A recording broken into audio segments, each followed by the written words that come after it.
if we're gonna play games, I'm gonna need a cup of coffee.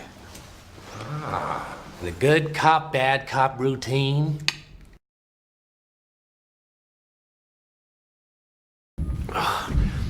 Never start with the head. The victim gets all fuzzy. He can't feel the neck. See? You wanted me. Here I am. See, I'm not a monster. I'm just ahead of the curve. Where's Dent? I have all these rules, and you think they'll save you. He's in control. I have one rule.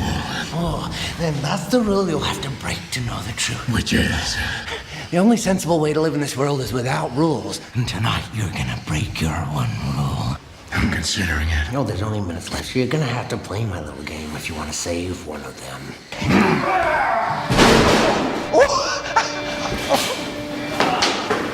Look at you go!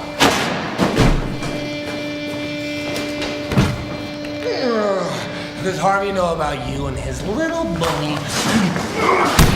Where are they? Killing is making a choice. Where are they? Choose between one life or the other. Your friend, the district attorney, or his blushing bride-to-be.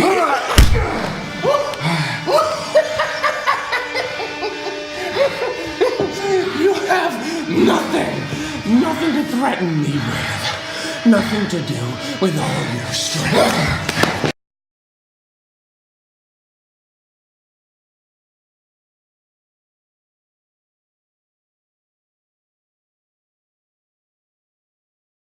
No apologies, no regrets from former Vice President Dick Cheney for the harsh CIA interrogation techniques used on terror detainees after 9/11.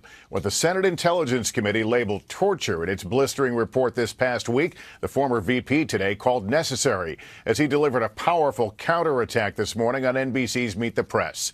Mr. Cheney took strong exception to that Senate report and, contrary to its conclusions, told our Chuck Todd that the interrogation techniques absolutely worked. NBC's Kristen Welker is at the White House tonight with more on this. Kristen, good evening. Lester, good evening. Facing heavy criticism after the Senate intelligence report was released this past week, former Vice President Dick Cheney was unapologetic today and said the Bush administration got it right. I'll be back.